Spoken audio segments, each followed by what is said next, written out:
Good morning, everyone. Welcome, and everyone here, everyone there, everyone in between. Thank you very much for joining me and your fellow Dharma brothers, sisters at Tibetan Buddhist Society of Canberra's regular Sunday morning meditation. So we're going to do the prayers before we do the meditation to tune up our intention, mostly attention, and the retention of both with the help of the meditation. Meditation means being with the good intention and good attention.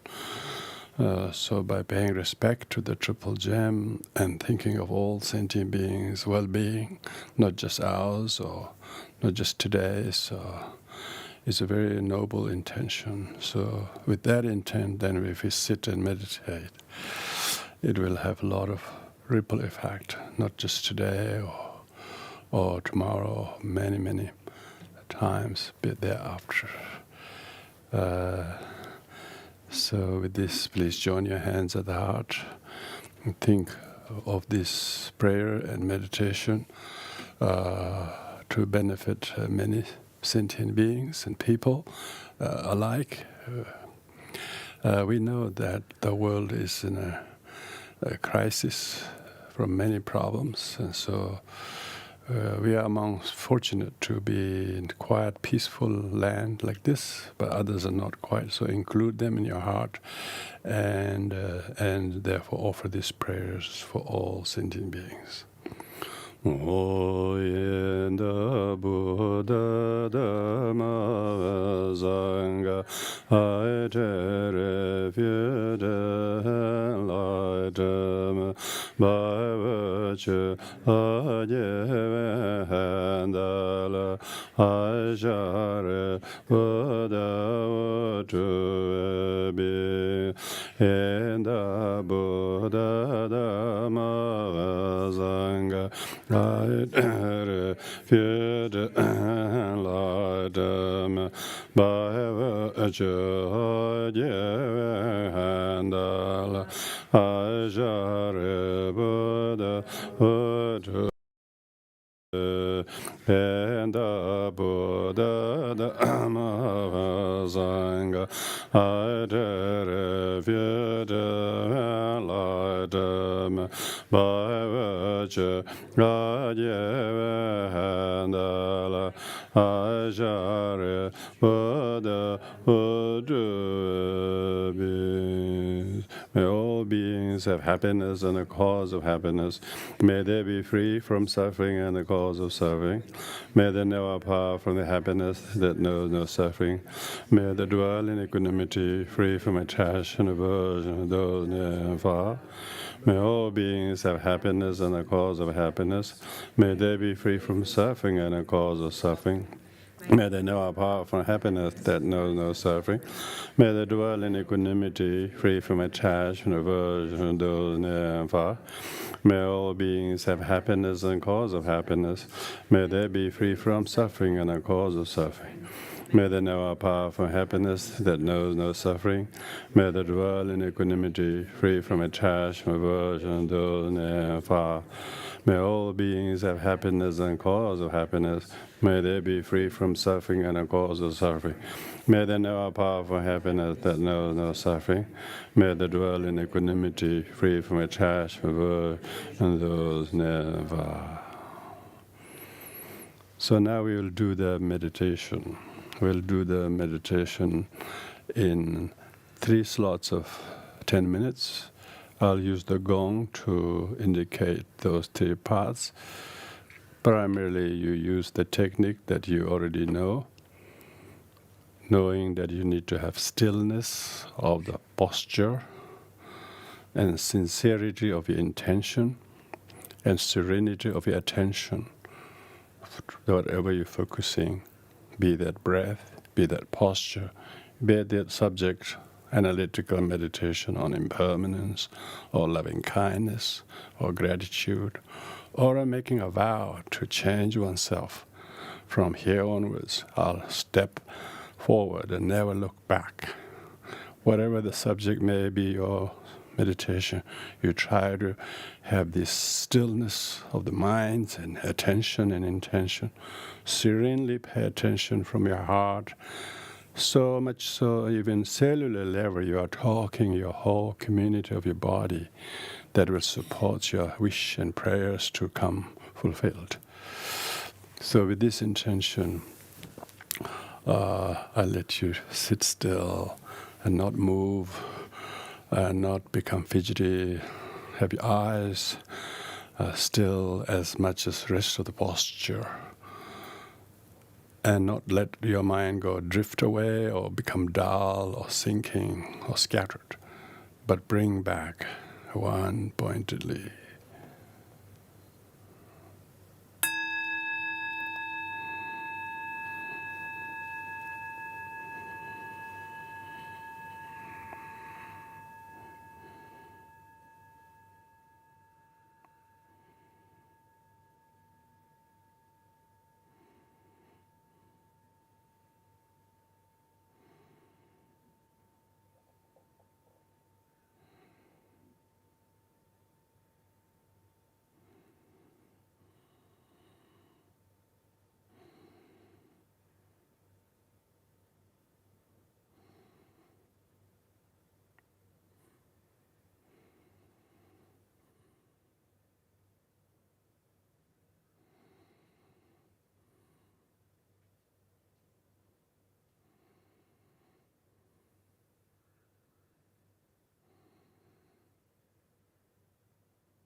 yourself.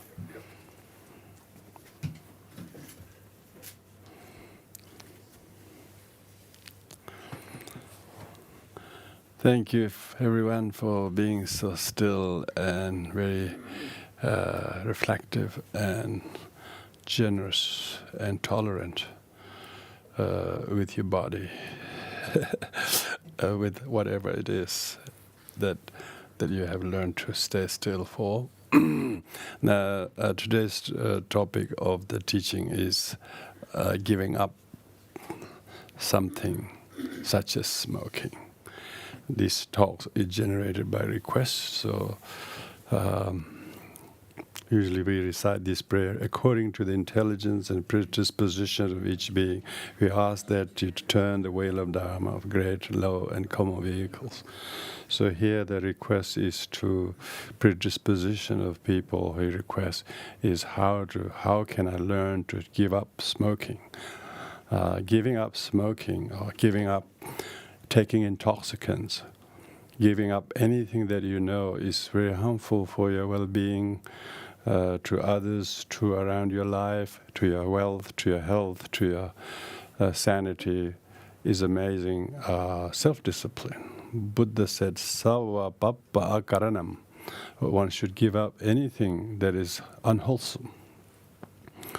Most of the Buddhist monastic vows or lay vows are to do with physical, giving up this or giving up that, not killing all the way to not taking intoxicants.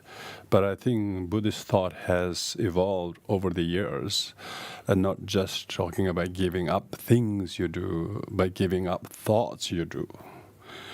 I think harder is to giving up thoughts you do. But thought of giving up smoking is a very good one, and even being able to honor that and then take up that for very good reasons. So giving up smoking comes under the teaching of the fifth precepts of Buddha's incredible gift of Dharma, of giving up intoxicants. Every teachings of the Buddha is a pointer to us that we are not seeing. We can't spot.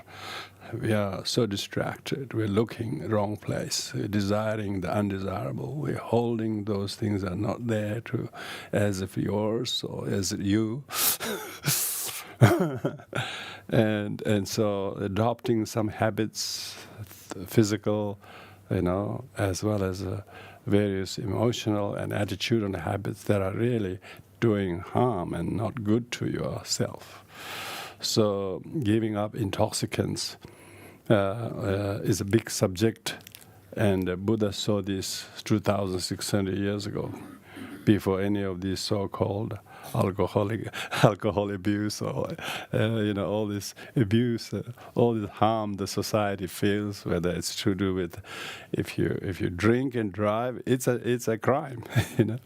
It's not only harmful to you, but it's moment you do that, it's against the social norms, and it jeopardizes every road users and well-being. People want to travel safely. They got leather-covered cushions, chairs in the car, and many things. But who knows what else is safe out there? If one person who is drinking driving, and it causes a lot of danger, and many people die every year through intoxicant-related behaviors. So Buddha foresaw this through his enlightenment, with his compassion. He's not there to impose his rules to other people. He never said that he is interested. He said that you should check and test whether his teachings are sane and useful, relevant, and meaningful. And if it is, then you should adopt it and honor it. So there's a standard prayer that one needs to do when one takes the vow to give up smoking or give up intoxicants, as with any of the other precepts, because these 5 precepts for lay people, people usually assume all Buddhist people who are Buddhists should observe all the 5 precepts. But but hardly many people do. Why? Because they've never been taught how to, and they themselves never said, look, I really want to give up this. How do I go about it? And that's usually the best. Instead of someone saying, as a result of you following the teachings of Buddha, you should give up all, because, even monks are smoking. And they think it's not covered in the actual word of the vows, because Buddha said intoxicants, but he didn't say smoking. They don't realize that you could. It's not the act; it's the content. What you do? What are you smoking? So intoxicants. But when Buddha said the fifth one is the intoxicants, it doesn't have to be something you necessarily have to pull it through your mouth or pipe, inject it through your nose, but you can inject it somewhere else. You can inject drug, and it's not called smoking. Buddha didn't say injecting is disallowed. For instance, there was no injection those days. Taking intoxicant, very broad, but I think that covers it all. Taking intoxicant, whether through injection or whether through smoking or whatever the case might be. Most people think the drink is desirable. They love the taste. They make the feeling or relaxing, or maybe even benumbing the stress or worry that you have. They actually feel good to be the effect of it. And so that actually makes them wanting to drink just that. Maybe it has some kind of a relaxing aspect, and people who are disciplined, maybe they are not abusing it to the extent of not harming their health. Where does the boundary lie? So most people think a little bit is okay, but how much is little,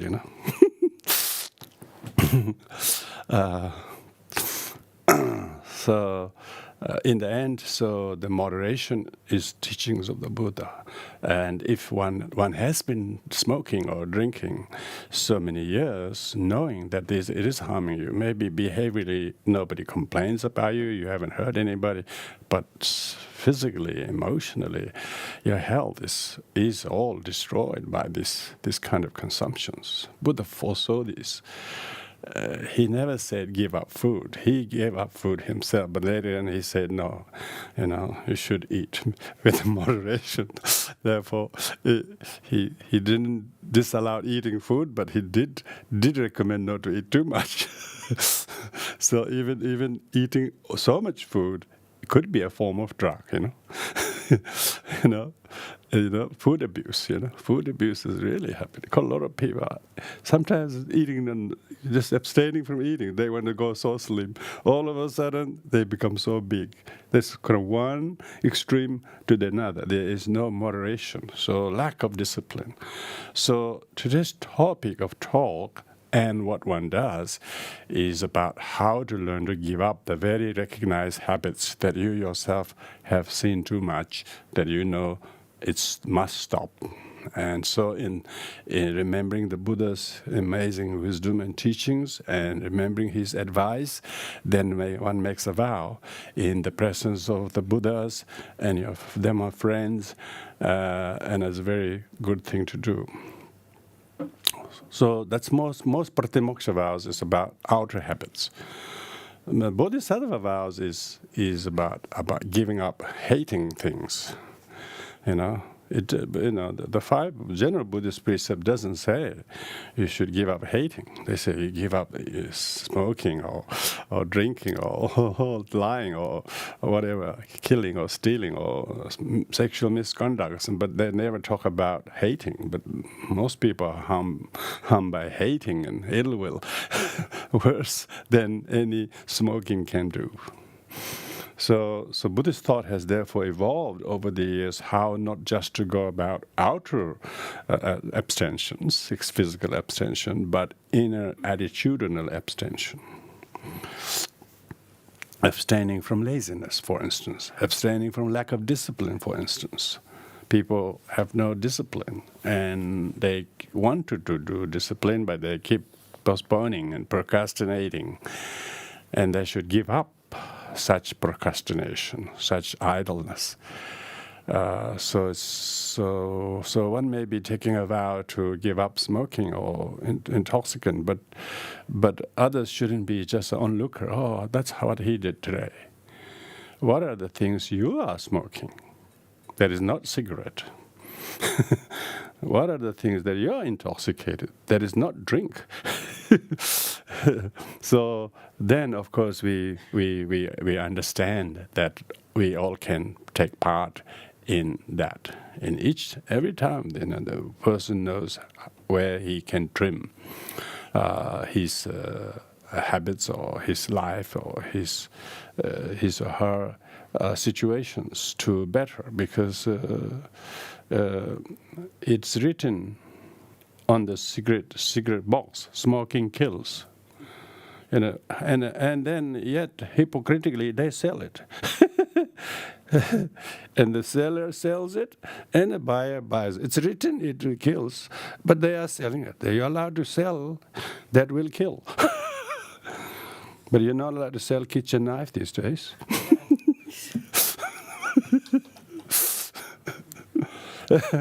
Yes, kitchen knife has killed few people, stabbing people, but you wouldn't believe how many things people are thinking that are completely, what do you call, suffocating their own life. Could be laziness, could be ill will, could be guilt, could be resentment, could be righteousness. These are from real Buddhist meditators' point of view, is outer abstention of this or that, and you may never touch cigarette again as a result of making the vow. But that's all? Is that all? You might feel good. I haven't touched the damn thing for 3 years. So good, but what else you are not touching? That should take you somewhere else. That should improve your maybe some thoughts and some ill will, some laziness, some restlessness. So we need to overview the teachings of the Buddha. What is an incredible gift it is. So many people die and have incredible diseases that are to do with such one's lifestyle. Smoking and drinking are in a high list of no. Your doctors will tell you. There's so many advertisements, how terrible they are to you. But yet people still dive into the bottle shop. People go to the bottle shop and buy them and drink them. Not with any intention to harm themselves or harm others. They try to sort of mask their problems, try to hide their problems, hide from their problems. Almost the word drink has synonymous with taking alcohol. They don't think that this is a drink, for instance. They say, do you drink? They say, of course I drink. And they say, what do you want? Water. They say, then they say, that's funny. He want a drink, but he want water. They think something wrong with the wanting to drink water. You see, that shows how much drinking culture has just overtaken the whole society. Particularly I would say, wealthy and upper middle class, or even lower class, are wasting their money on drink. Realizing this, the one Indian state, I don't know more than one Indian state, very big state, the Bihar, that has more than 200 million population. The chief minister said he will ban alcohol. He banned alcohol because he was the chief minister.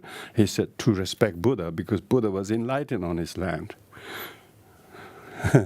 So it's good. Those in the power can make such good rules. And sure, there are still some people who might drink, hiding, but the majority, there's no bottle shops readily available in any parts of the whole city, whole country, whole big. Bihar is so big. He's able to make such rules. But here we almost have a bottle shop. Every corner shop is a must. It's like replaces the churches. In South Australia, all the churches has become bottle shops.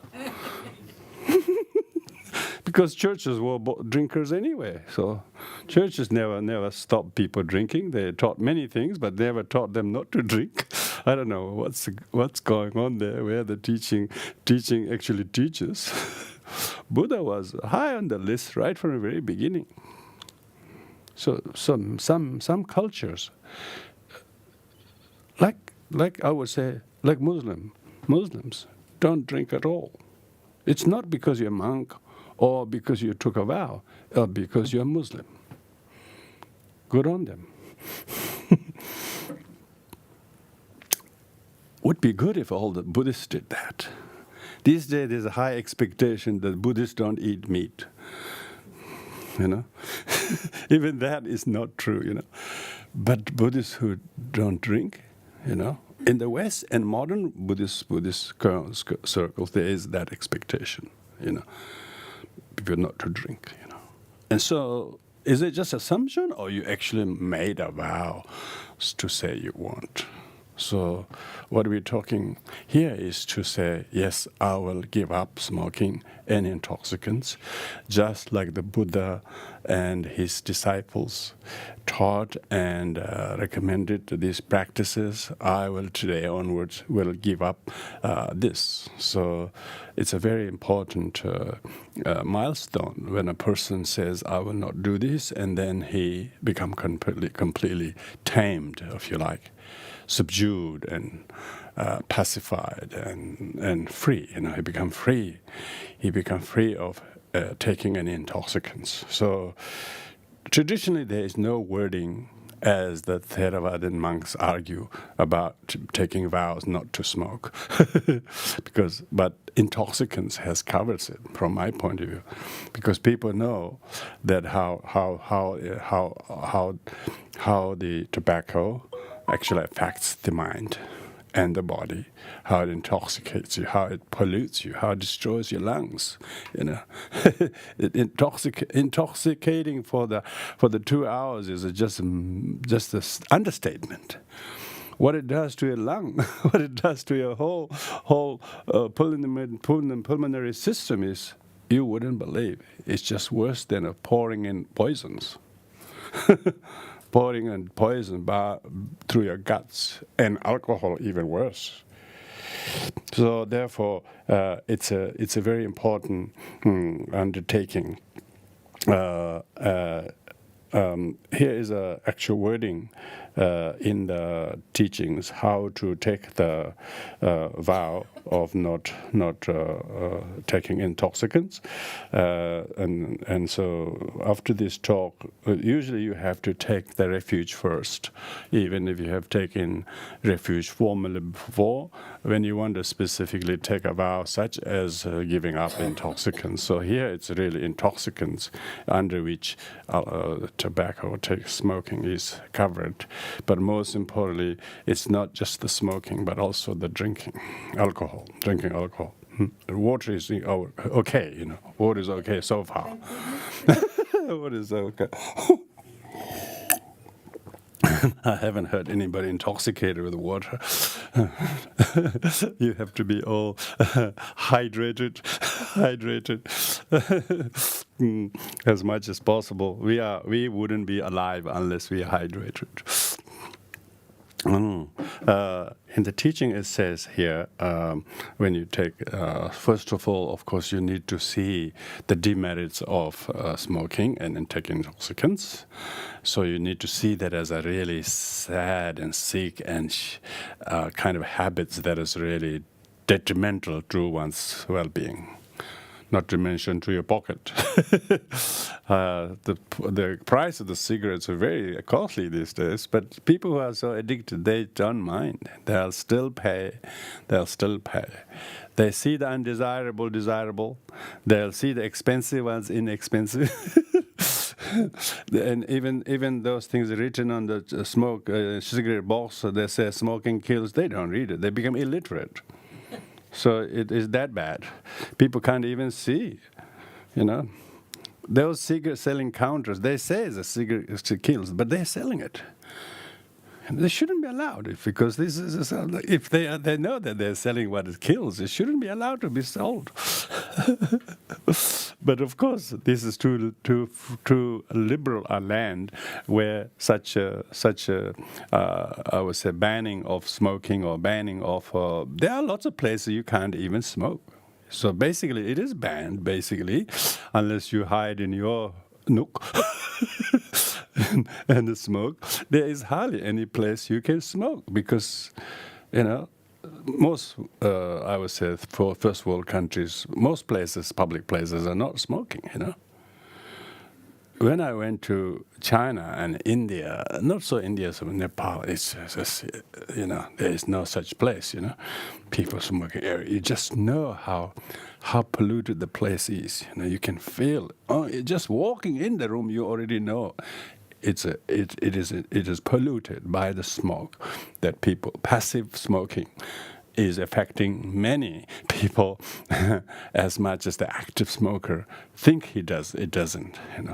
So even socially, not smoking is a great contribution to the well-being of society.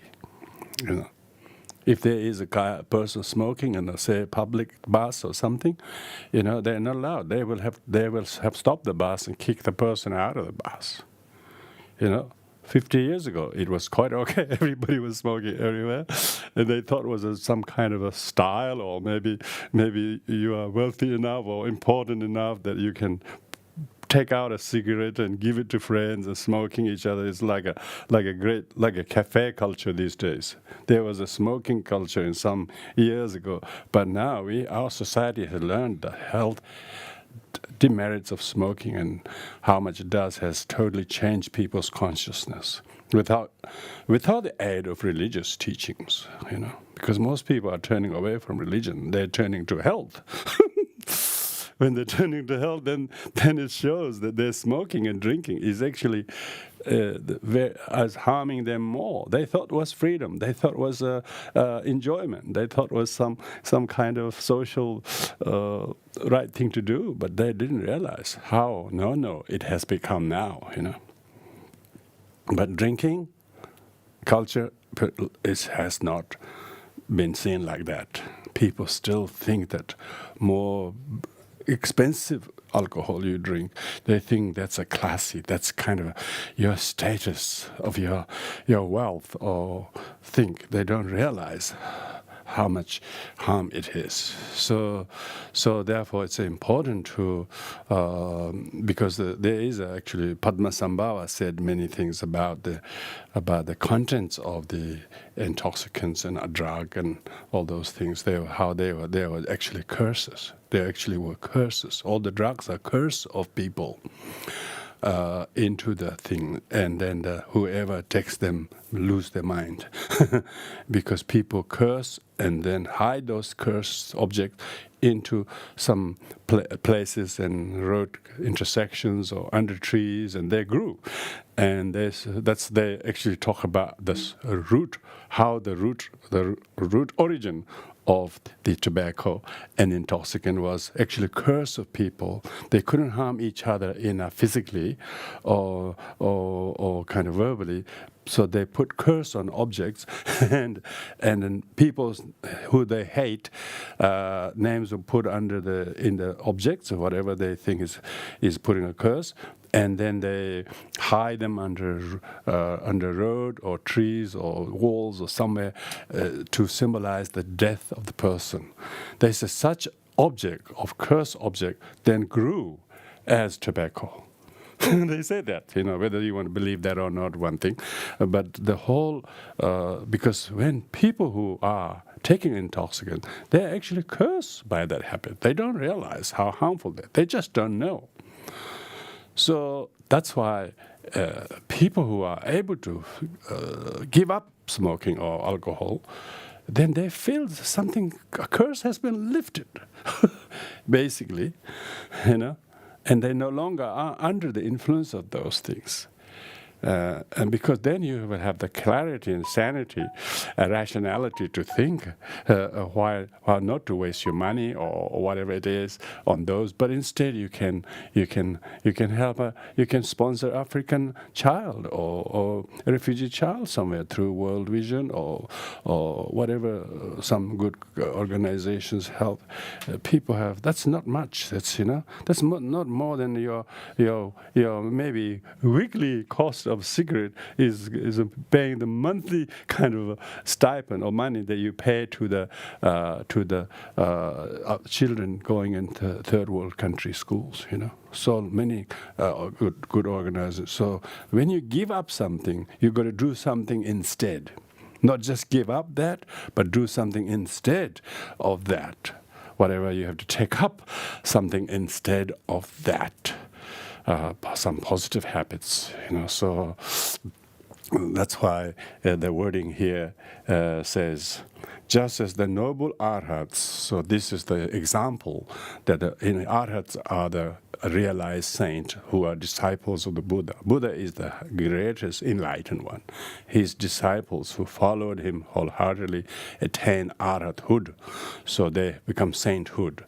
So just as the noble arhats gave up smoking and taking intoxicants. So this is more specifically for the fifth precept for life. Not some people take these kind of precepts during, say, fortnightly nyungne or 8 precepts. They take, say, on full moon and new moon, they take it just from today until sunrise tomorrow. I'll give up smoking. So they start one day at a time, If you start, because you have to observe them one day at a time anyway, even though you say for life, but you have to guard that from today till tomorrow, and then tomorrow to next day, and so on. So there are actually vows that says from now until sunrise tomorrow, Because you have to observe them hour by hour, afternoon after evening and night, and then the morning, and then next day. So it's very good to not just think I'm taking for life, but day after, from now until tomorrow I won't, because that's part of whole life. And then tomorrow, next day, not. So you observe them in the real time, but vow for the whole life. So that's called for life, and became free of the habit of taking intoxicants. They become completely free, and then they evolved. You wouldn't believe how many people gave up what they were doing and how much they became transformed. Most saints were previously the opposites. There are no good people who need to become saint. They're pretty good already. They just don't want to become saint. Saints are those who are exactly sinners, some kind of, and maybe a bit heavier words. Saint, people who change themselves, they really wanted to make a big leap and gave up and became free of the habit of taking intoxicants, following their noble examples. From today onwards, as long as I live, and then you say your name, I such and such, will give up smoking and consumption of intoxicants. So if you are taking other precepts, you specify like that. That's how you take the particular precepts individually like that. Consequently, with shame and compassion for myself. So these are two very important words. Shame meaning you have to feel disgusted in the way that one has had that habit for some time, and expose our health and well-being in such a danger, and maybe have other consequences for that matter. And I'm sure one knows, so one feel ashamed of the past and feel compassion for your future. I don't want to lose my time or health or wellness or goodness or my fitness or my confidence as I may have done so in the past. So therefore I feel compassionate for my future. So these two words, shame for past and compassion for future myself. I vow to undertake and emulate the training of the noble arhats. and observe these precepts. So that's actually the main wording of the precepts. Because when lots of people don't do maybe smoking or drinking at all, it has never been a problem. But they never have actually taken a vow to not to do so. So having taken a vow not to do so and not do is far more meritorious than not merely not doing them. So, it's not just for someone who really knows he or she needs to take up these precepts, and then we become some kind of onlooker or observer of that. We shouldn't be that, but we too should see, okay, maybe I too should take up the precepts of not smoking and not taking intoxicants. Maybe you are not already, you're not doing them, but you never actually said you took the precepts. You never did. So therefore, we support each other, and that's how you build the sangha, You don't look at each other with contempt and he does this, she doesn't do that type of thing. How can we support? Because people feel inspired and helped by the sangha. And when we see when one person wants to do such a thing, it causes buzz in most people's mind. What do I should give up? And so it's a very, very important way to take steps towards the path, towards the light. They say there are 4 types of people who walks in the darkness thinking they're walking towards light. But he's walking in the darkness, but there's no awareness to find light. He isn't aware that he is in the darkness. The second type of person knows that where he's walking or where he's doing is darkness. He needs to find a light that is better than this. So he's actually walking. If he's walking towards the light, maybe he haven't found the light yet, but he knows he needs to turn his back to the darkness and not to walk into it, because he knows he's been walking in the darkness far too long. And third person is who knows that not only he needs to find walk towards light, but he knows he have to adopt a change in himself so that he does feel as he's walking dark, leaving darkness behind, going towards light. So need to say from today onwards, you need to make a time. Okay, when you're going to do that? When you're going to walk out of this darkness? When you're going to take step out of this and walk towards that which is not darkness. Some people take precepts and then they start judging other people. As if they may have given up this or that, but they are judging other people, wagging their little finger as they're so flawless because they gave up this, but then they start judging other people. That's walking from darkness to darkness. So there are a lot of that, Buddha, this Nagarjuna who said that, Nagarjuna said, those who walk from darkness to darkness, thinking it is light. Because they have given up, found some things, but they're judging others over other things. So they don't realize judgment is darkness of darkness. So most people are in that category. Ordinary people who don't know any right or wrong and they don't claim to be trying to do anything, they're in the first category. They're walking in the darkness and they wouldn't even know it is darkness. The third category of the person is now not only he or she has given up something, but also stopped judging other people and show compassion to them, understanding to them. I too used to be in my own habit of doing this and that. Only not so a while ago I stopped it. So we are in the same boat type of thing. So you actually sympathize them. And of course, if you have a positive influence, by all means, for them to change, sure you may, but you don't have any benefit by judging others.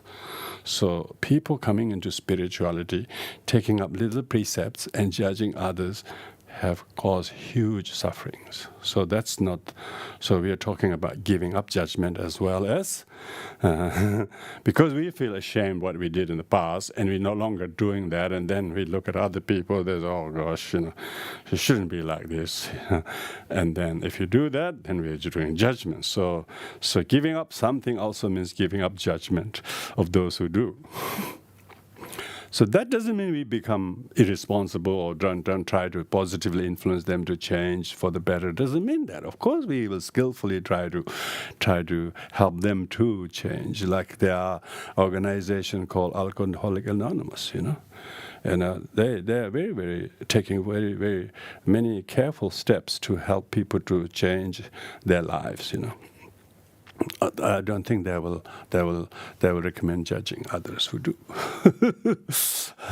So the third category is very good. You not only have changed yourself, also you don't judge others, whatever their life situations are, but then you take up the positive habit instead of it, and compassion to those who haven't got a clue that they are in the darkness, and they are walking from darkness to darkness, those two categories. And then you become fit to practice compassion towards sentient beings, most of whom are completely incapable of knowing what is light and what is darkness. And that person is not walking just from darkness to light, but light to light. If you walk to light, you become enlightened. So it's very simple, and the word says it all. You become very light, you become very joyful, and you don't have judgment to others, and you become liberated. And because of that, your mind has a Buddha potential, and it is light, and you can see the light. See the light that is devoid of the darkness of habitual obscuration, afflictive obscuration, and emotional obscuration. And of course, one who knows that would never touch those intoxicants. We are intoxicated enough by afflictions. We don't need substance on top of that. We are affliction abusers who need to abuse substance on top of that. All these affliction abusers. Buddhism we call affliction abusers. Sentient beings, in bracket, affliction abusers. And because of that, they have impure perceptions. They project this on him, on her, on them, and they think that's he's like that, she's like that, I'm not like that, I'm this, I'm that. Arrogance is affliction, remember? The judgment is an affliction, remember? So that's what I mean. Even if the person does not drink because he gave up, or smoke because he gave up, but doesn't mean that that's sufficient. One now needs to see how to cognize and recognize. First is cognize, then recognize again. If you first meet somebody, you don't call, I recognize you. You call, oh, you are such and such. Oh, you are John. Oh, you are Peter. But when the next time you see, oh, I recognize you, Peter. So like that you now recognize what you previously didn't, Then there's amazing lightness of the weight of your shoulders is totally gone. The light isn't just a symbolic light, but you actually feel freedom from the burden, some habits or burden, the burden that previously made you way down. You no longer do those. Why? Because you are walking towards the Buddha and his teachings of incredible Dharma by learning to listen and read and think, and you comprehend. If you comprehend, it will change you. It's a meditation is try to regurgitate the teachings that you read, you heard, and then try to slowly tame your mind and body by sitting and by praying or meditating. When you do that, and you can quickly see that transformation. So being able to give up something means you are free. You're free from doing that. Because you are free from doing bad things, you have liberated freedom. Freedom is highly cherished, even in a civil society. Freedom, liberty, democracy, we call it. We have Statue of Liberty. We don't have God there, but Statue of Liberty in New York, you know. It's freedom in that you are liberated from your own kind of binding habits. You no longer are suppressed and oppressed by that, and you're truly liberated. When you are liberated, of course, your mother, your son, your child, your neighbor, your friends, they will be happy for you. They want to change. They knew you want to change, and they couldn't see you changing. But when now you took the step that you change, they will feel so happy for you, and then that inspires them. Like Angulimala, and like Nanda, and there were so many disciples of Buddha. They were all basically sinners. They were extreme kinds, And by the time they heard the Buddha, they heard the Buddha, they really heard the Buddha, We haven't heard the Buddha very well yet. We just heard someone talk. And you need to hear the Buddha, and you almost have a feeling of a music in your ears, music in your heart. You know how true it is, how difficult though it may seem doing, but it's so true and so sane. And your heart is yearning for that kind of teaching, that kind of way. And you can relate to it, and it can change you, yeah. It can change you to not only to musical for your ears, but others who hear. He gave up. Did he give up? Oh, good. and sure, and then people realize there are lots of people who have changed their life, are inspiring others. We could not be inspired by Angulimala if Angulimala didn't do what he did. Why we keep hearing stories of Angulimala and Nanda and everybody? Because they did the U-turn. They realized it was darkness. And they took up the habits to replace that, to totally. Like Anathapindika, the very wealthy merchant, who was always, every single trip he made, his business trip was about making profit. But then he gave all this up, gave this all for the cause of the Dharma, for whatever it is. He gave up, and he himself become completely not attached to his property and possessions, gave those things for the Dharma. He become a saint. Nobody says being wealthy is an addiction. But when he heard the Dharma, he did. When he heard the Buddha, he realized he was addicted to wealth. And it was just as bad as alcohol. That you think that you can make 10 times more profit than others, whatever it is, you think it's smart. But he realized these are all sweat and tear and hardships of everybody. And what on earth do I have the merit to use this just for my own purposes through my, business kind of smartness or whatever, acumen or whatever it is. But what is this? This is a burden for my future karma, and it's a cause of conflict and discord in my own family circle. This is just complete waste of time. And then he slowly disperse his funds for the very causes of the good. And our Dharma would never have been established in the way it has. You go to the incredible ruins in Shravasti from 2,600 years ago in the city underground, and that was all donated by him. He gave all his time, he gave all his money, he gave all his own life.